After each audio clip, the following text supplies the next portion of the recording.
আসসালামু আলাইকুম সুপ্রিয় শিক্ষার্থীরা, তোমাদেরকে জানাচ্ছি শুভেচ্ছা। আমরা রসায়ন প্রথম পত্রের চতুর্থ অধ্যায় রাসায়নিক পরিবর্তন এই অধ্যায়টি শুরু করেছিলাম। আমাদের রাসায়নিক পরিবর্তন চ্যাপ্টারের প্রথম ক্লাসে আমরা পড়েছিলাম লাসা-তেলীয় নীতি, রাসায়নিক সাম্যাবস্থা এবং লাসা-তেলীয় নীতির উপর তাপমাত্রা, চাপ, ঘনমাত্রার প্রভাব সম্পর্কে। আজকে আমরা শুরু করব ভরক্রিয়ার সূত্র দিয়ে। যেহেতু তোমাদের সংক্ষিপ্ত সিলেবাস, তোমাদের 2022 সালের পরীক্ষার্থী যারা, তাদের জন্য সংক্ষিপ্ত সিলেবাসের আলোকে আমরা লাসা-তেলীয় নীতির পরে আমরা চলে যাচ্ছি ভরক্রিয়ার সূত্র। আমাদের আজকের টপিক হচ্ছে ভরক্রিয়ার সূত্র। ভরক্রিয়ার সূত্র, এই সূত্রটি প্রদান করেন নরওয়ের দুজন বিজ্ঞানী গুলবার্গ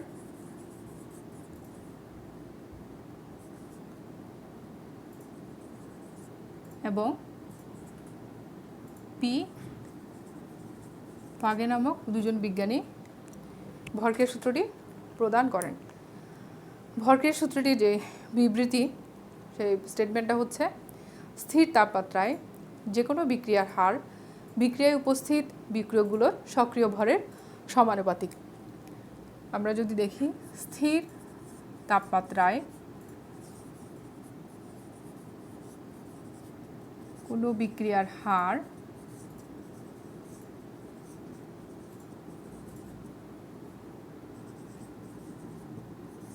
বিক্রিয়ায় উপস্থিত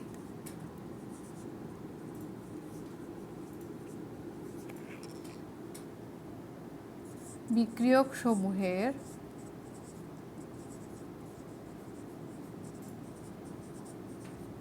সক্রিয় ভরের সমানুপাতিক। এখানে সক্রিয় ভর বলতে আমরা বুঝি, এটা যদি তরল অবস্থায় থাকে তাহলে আমরা সক্রিয় ভর বলতে আমরা বোঝাবো ঘনমাত্রা, আর গ্যাসীয় অবস্থার ক্ষেত্রে আমরা আংশিক চাপ হিসেবে প্রকাশ করব, অর্থাৎ মোলার ঘনমাত্রা বা আংশিক চাপ। মোলার ঘনমাত্রা অথবা আংশিক চাপ। এখন আমরা যদি বিক্রিয়াটির গাণিতিক রূপ দেখি, তাহলে আমরা প্রথমেই একটা বিক্রিয়া, খুব সিম্পল একটা বিক্রিয়া আমরা চিন্তা করি। এ প্লাস বি বিক্রিয়ক, এখানে এ প্লাস বি বিক্রিয়া করে সি প্লাস ডি উৎপাদ তৈরি করলো। তাহলে আমি যদি ভরক্রিয়ার সূত্রের আলোকে আমি যদি গাণিতিক রূপটি দেখাই, তাহলে এখানে দেখো এ প্লাস বি থেকে সি প্লাস ডি উৎপন্ন হওয়ার যে প্রক্রিয়াটি, সেটা হচ্ছে সম্মুখ বিক্রিয়া। আবার রিভার্স ওয়েতে সি প্লাস ডি থেকে এ প্লাস বি তৈরি হওয়ার যে বিক্রিয়াটি, সেটা হচ্ছে পশ্চাৎ বিক্রিয়া।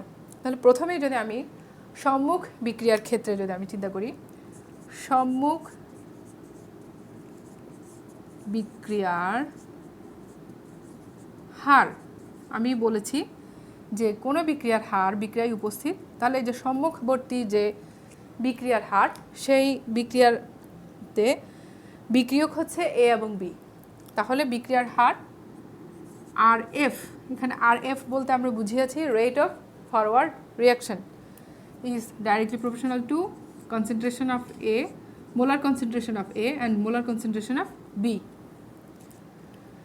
আমরা এই চিহ্নগুলো দিয়ে বুঝাচ্ছি তাদের ঘনমাত্রা, A এর ঘনমাত্রা এবং B এর ঘনমাত্রা।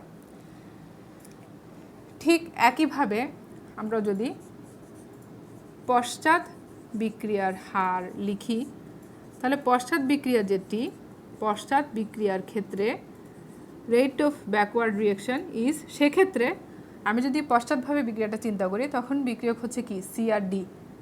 তাহলে concentration of molar concentration of C and molar concentration of D. এ হচ্ছে আমার ভরক্রিয়ার সূত্র অনুসারে আমাদের যে গাণিতিক প্রকাশ যেটি, সেই গাণিতিক প্রকাশ। এখন আমরা যদি সমানুপাতিক চিহ্নগুলো আমরা যদি এখান থেকে তুলে দেই তাহলে আমাদের এখানে আসবে সমানুপাতিক ধ্রুবক। R F is equal to আমরা লিখতে পারি K F A molar concentration of A and molar concentration of B. R B is equal to লিখতে পারি K B molar concentration of C D. এখানে কে এফ এবং K B হচ্ছে, এখানে K F হচ্ছে তোমার সম্মুখবর্তী বিক্রিয়ার হার ধ্রুবক,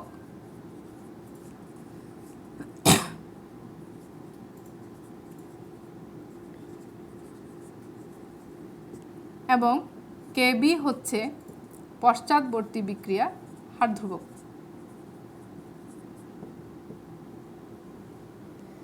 আমরা জানি সাম্যাবস্থায় সম্মুখবর্তী একটি বহুমুখী বিক্রিয়া যখন সাম্যাবস্থায় থাকে তখন সম্মুখবর্তী বিক্রিয়া এবং পশ্চাৎ বিক্রিয়ার হার সমান হয়। তাহলে সাম্যাবস্থায় আমি লিখতে পারি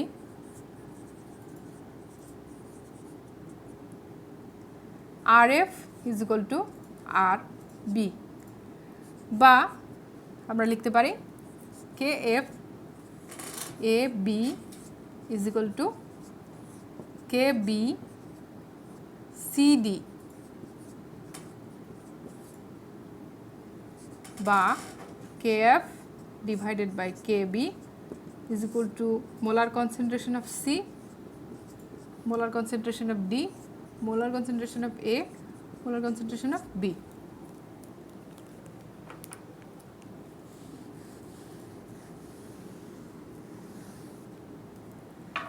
সুতরাং কে সি সমান আমরা লিখতে পারি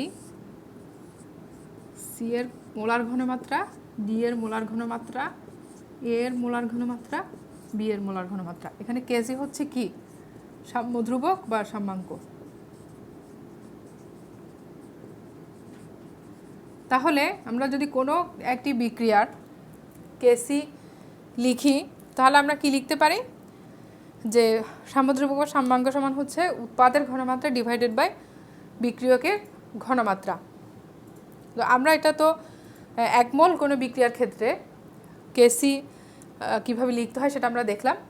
এখন আমরা যদি এখানে যদি একাধিক মোল বিক্রিয়ার ক্ষেত্রে যদি আমাদের একাধিক মোল থাকে তখন আমরা বিক্রিয়াটা কিভাবে দেখাবো।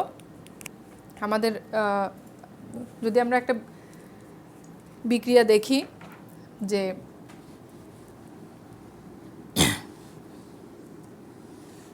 যেখানে এক মোলের পরিবর্তে আমরা একাধিক মোল ব্যবহার করব, যেমন ধরো আমরা একটা বিক্রিয়া বিবেচনা করলাম এল মোল এল প্লাস এম মোল এম প্লাস এখানে আরও অনেকগুলো বিক্রিয়ক থাকতে পারে, এ মোল এ, বি মোল বি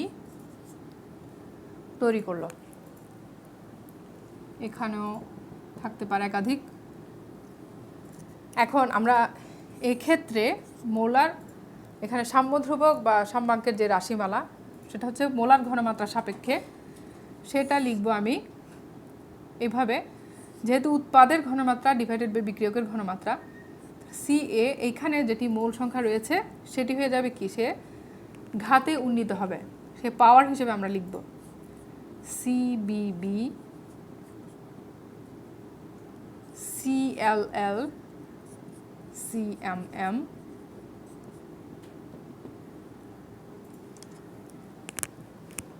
আবার আমরা যদি আংশিক চাপের রাশিমালার আলোকে লিখতে চাই তাহলে কে পি সমান, এটা হচ্ছে আংশিক চাপ সাপেক্ষে সাম্যধ্রুবক বা সাম্যাঙ্ক কে পি। তাহলে কে পি সমান আমরা লিখতে পারি P L L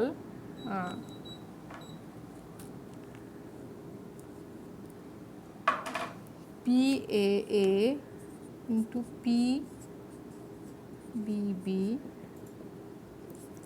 P L L into P M M.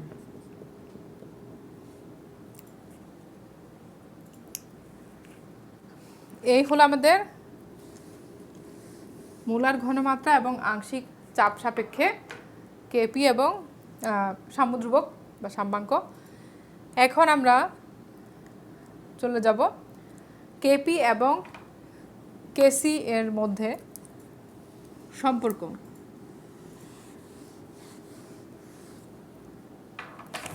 KP এবং কেসি এর সম্পর্ক।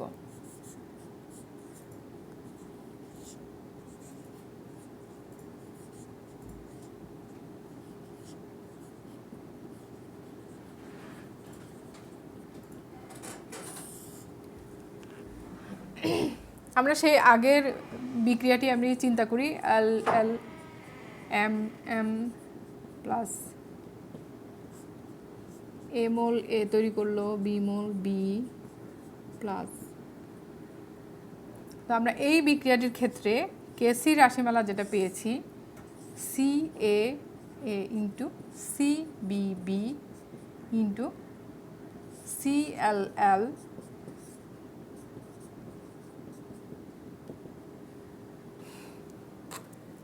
এটি হচ্ছে আবার মোলার ঘনমাত্রা সাপেক্ষে সাম্যধ্রুবক।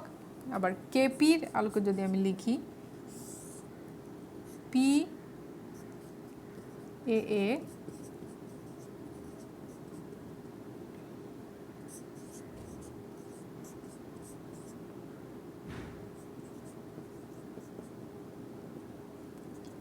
এখানে পি সমান হচ্ছে আমরা আদর্শ গ্যাস সমীকরণ থেকে জানি পিভি সমান PV is equal to N R T. আমরা আদর্শ গ্যাস সমীকরণ সাপেক্ষে আমরা কি জানি? আদর্শ গ্যাস সমীকরণ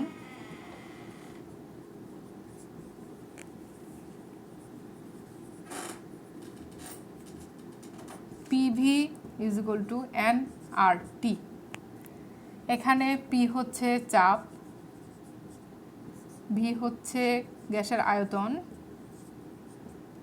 এন হচ্ছে মোল সংখ্যা, আর হচ্ছে সার্বজনীন গ্যাস ধ্রুবক,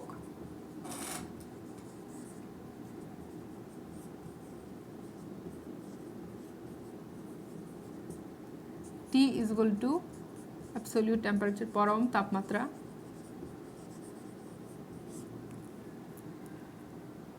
তাহলে এখানে PV is equal to N R টি।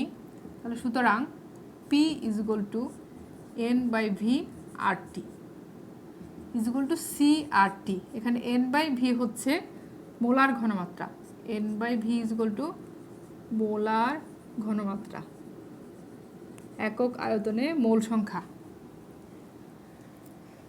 এখন P is equal to C R T আমি যদি এখানে বসাই সি আর টি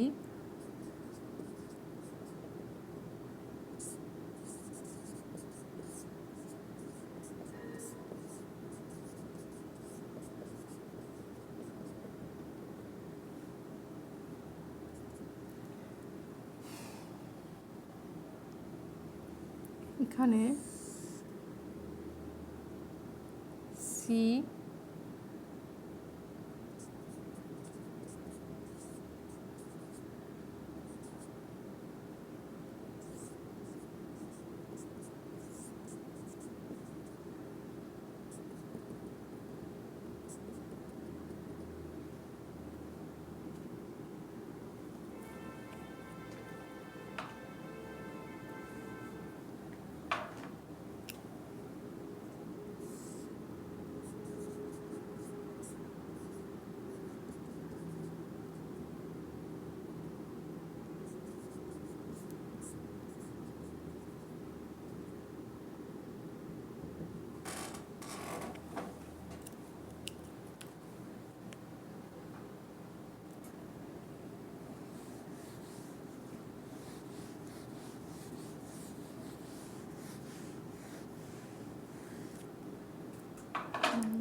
এই রাশিমালাটি হচ্ছে কেসি ইন্টু এ প্লাস বি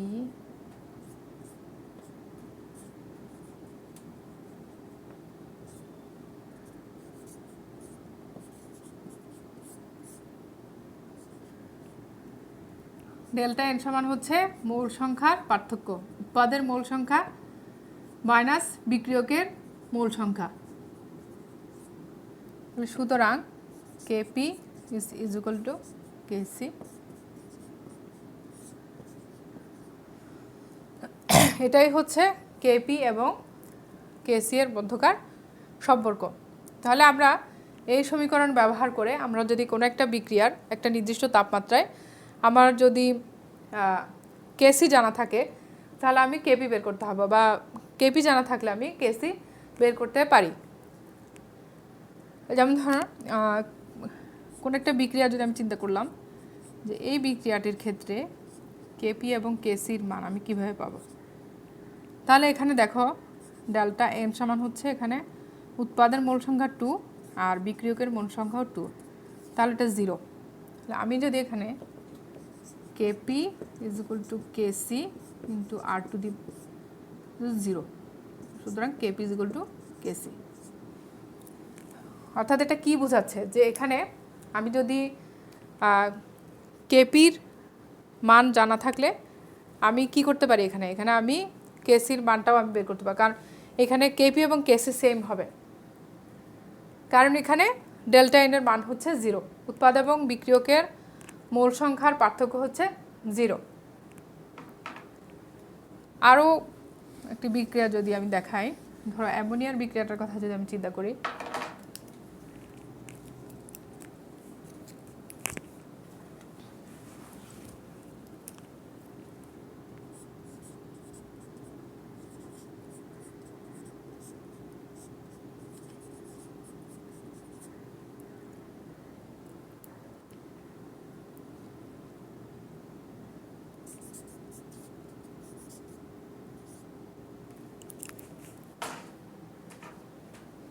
এখানে ডেল্টা এন হলো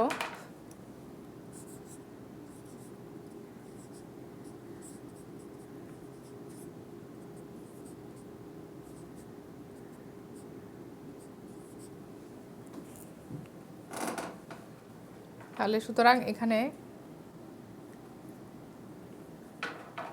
অর্থাৎ উৎপাদের মোল সংখ্যা মাইনাস বিক্রিয়কের মোল সংখ্যা -2, অর্থাৎ এটাকে আমি এভাবে লিখতে পারি।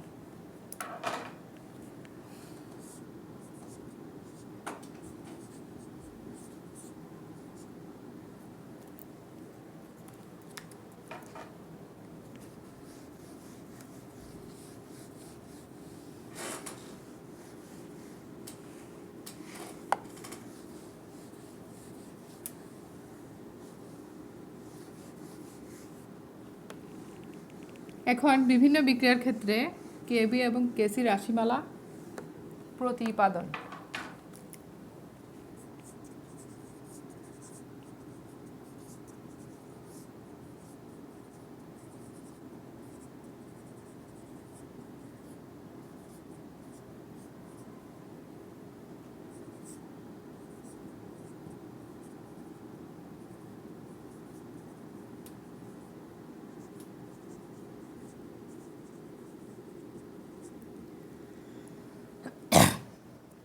ধরো আমি একটা সিম্পল একটা বিক্রিয়া ধরলাম,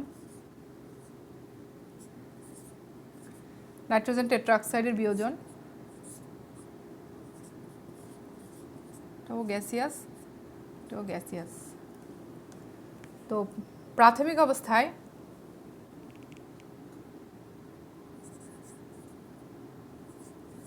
ওয়ান মোল নাইট্রোজেন টেট্রাঅক্সাইড বিয়োজিত হয়, তখন উৎপাদ থাকে 0। মনে করলাম এটার আলফা মোল বিয়োজিত হলো, এটা হচ্ছে সাম্য অবস্থায়।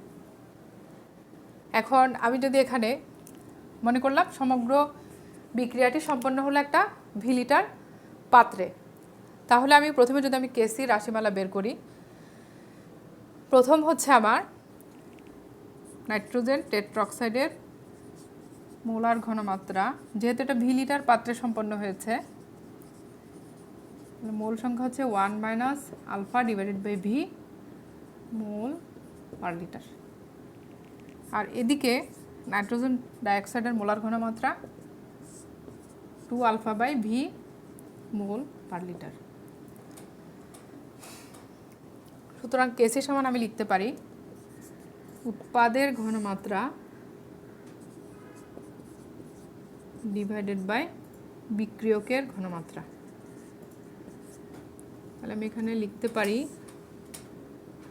1 মাইনাস, আমি উৎপাদের ঘনমাত্রা পেয়েছি কি nitrogen dioxide 2 alpha divide by V whole square, আর এটা হচ্ছে 1 minus alpha by V whole square.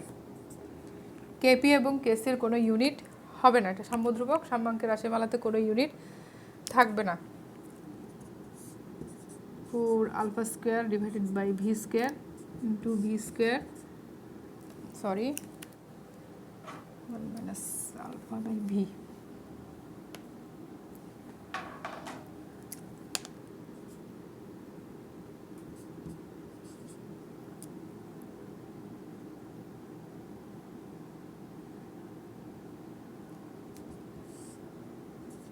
alpha square divided by 1 minus alpha into v.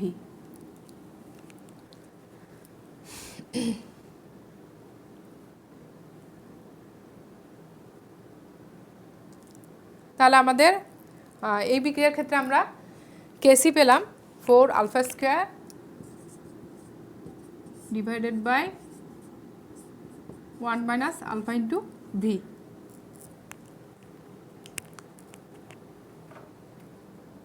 এখন আমরা যদি এটার কেপির রাশিমালা প্রতিপাদন করি, মনে করে নিলাম এই বিক্রিয়াটি সম্পন্ন হচ্ছে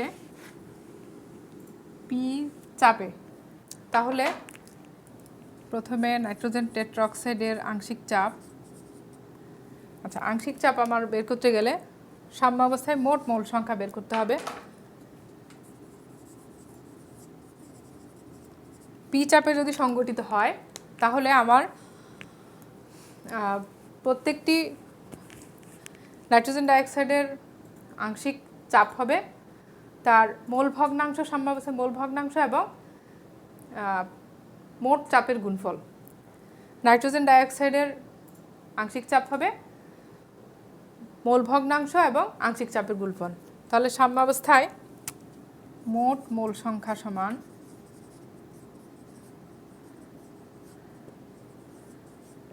1 minus alpha plus 2 alpha is equal to 1 plus alpha. তাহলে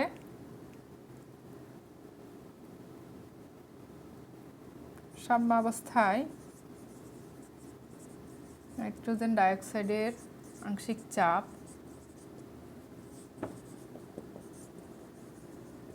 এটাকে আমি লিখতে পারি পি নাইট্রোজেন ডাইঅক্সাইড এভাবে।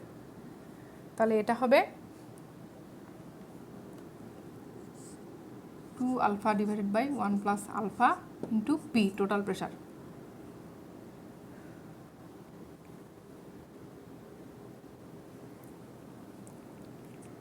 নাইট্রোজেন টেট্রাঅক্সাইডের আংশিক চাপ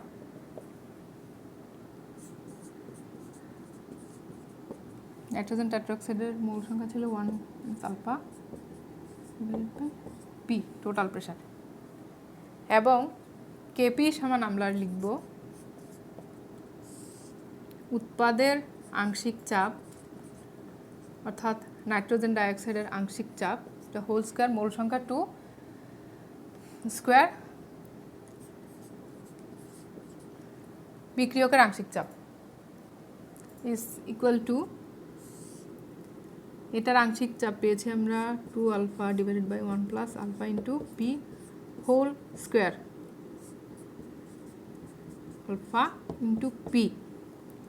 তাহলে এটা হবে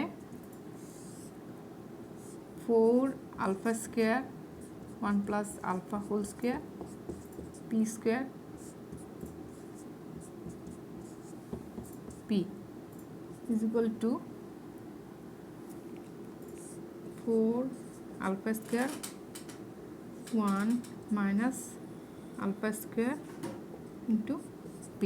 তাহলে কেপি রাশিমালা পেলাম আমরা 4 alpha square divided by 1 minus alpha square into P. আমাদের প্রত্যেকটি বিক্রিয়ায় ঠিক একই নিয়মে আমরা কেসি এবং কেপি রাশিমালা আমরা নির্ণয় করতে পারবো। আমরা একই নিয়মে অন্য যে কোনো বিক্রিয়া দেওয়া থাক আমাদের পরীক্ষায় বলো প্রশ্নে বলে যে কোনো বিক্রিয়া দেওয়া থাক, আমরা যে কোনো বিক্রিয়ার ক্ষেত্রে কেপি এবং কেসির রাশিমালা আমরা এভাবে নির্ণয় করতে পারবো। তো আমাদের ক্লাস আজকে এতটুকুই পর্যন্ত রইল। আগামী ক্লাসে আমরা আরও কয়েকটি বিক্রিয়ার ক্ষেত্রে কেপি এবং কেসির রাশিমালা প্রতিপাদন তোমাদেরকে দেখাবো। সেই পর্যন্ত তোমরা ভালো থাকবে, সুস্থ থাকবে।